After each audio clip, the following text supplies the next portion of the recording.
Blackstone Audiobooks presents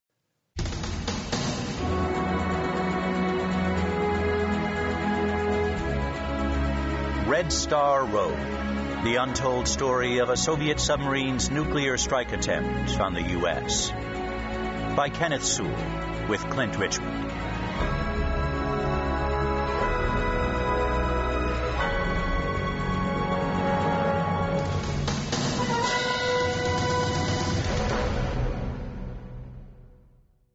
Dedication.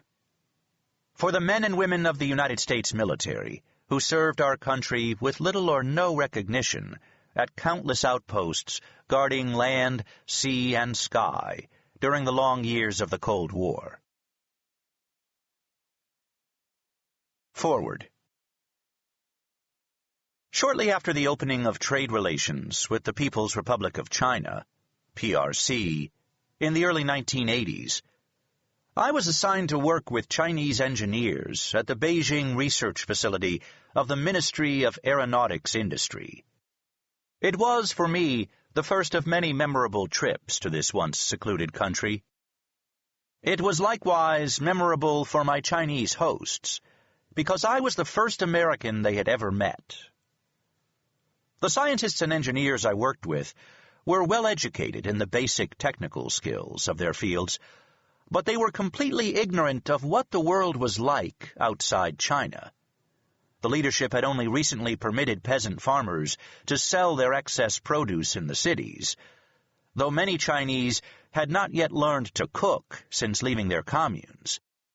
This was years before the Tiananmen Square massacre, and everywhere there was a feeling of optimistic uncertainty. Like most visitors to China in those days, I had been assigned a government watcher.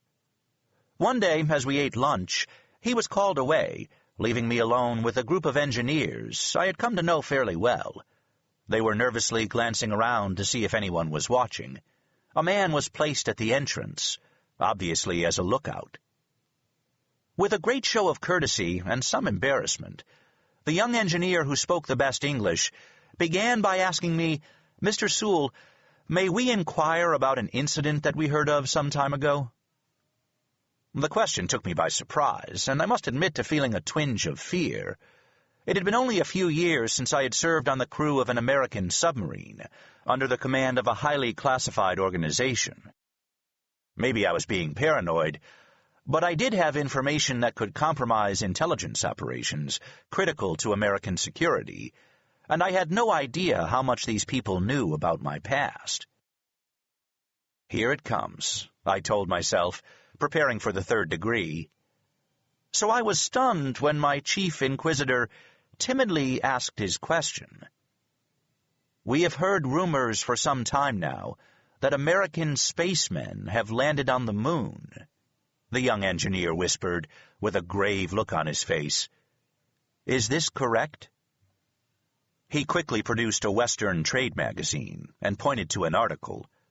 Over half the magazine had been censored, blacked out, but in one obscure paragraph was a reference to the American Apollo moon missions of the 1960s and 1970s.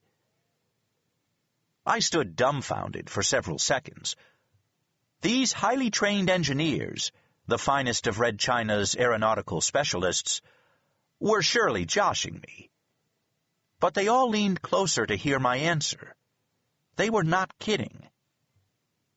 During the remainder of our lunch break, the Chinese engineers pressed me for the details of the U.S. astronauts' 7 moon landings. When the commissar, my minder, returned, the enlightenment abruptly ended. Mao had warned his comrades, "When you open windows, you let in the flies." In this case, I was proud to be one of the first flies. The Chinese government was so repressive, their society so closed and secretive, that information about one of the greatest engineering and scientific accomplishments in human history had been withheld from the country's best technical minds.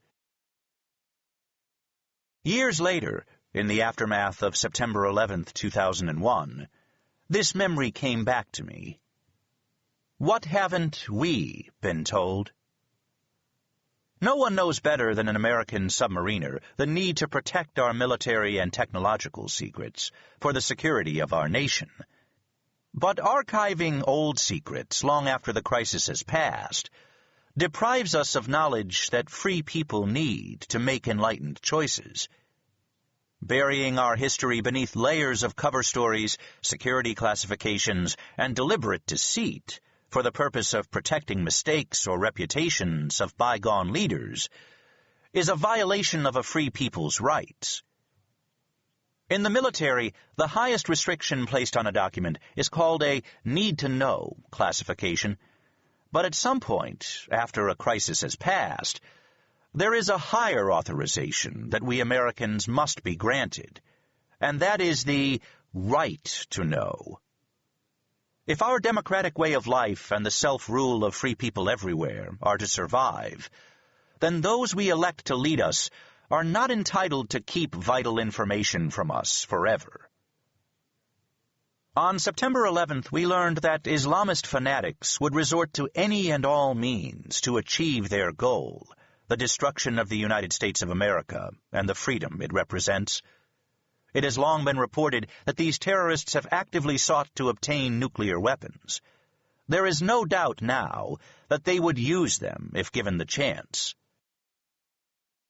This is why I have written Red Star Rogue. For some time, I have known about a horrifying incident, perhaps the darkest secret of the Cold War era.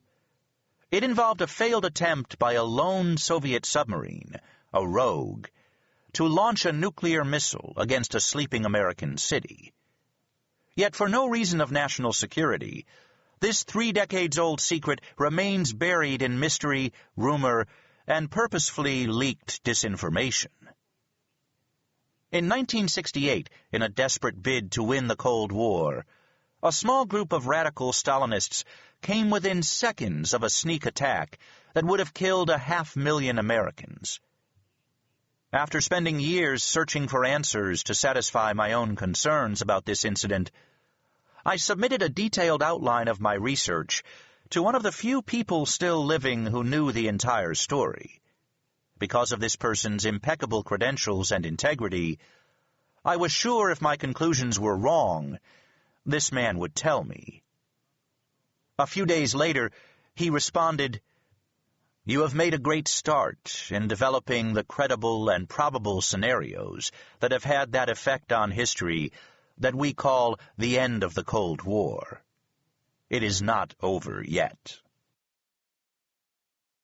As I dug deeper, it became increasingly difficult to have in-the-clear contact with my covert mentor, and my inquiries exposed me to those whose job it is to keep these things secret. Because of the classified nature of his former career and his lifetime commitment of confidentiality, my contact was unable to go public. But I still managed to update him on my findings. Near the conclusion of my research, I again asked him to review my work. His last response was, "So go, man, go. They do not yet suspect that you have an important message for the American people." The public not only has a right to know, but now they have a need to know. In the current climate of perpetual war against terrorism, we can only hope that lessons learned from this Cold War incident will provide insights that can help us make the right choices in this increasingly dangerous post-9/11 era. Kenneth Sewell.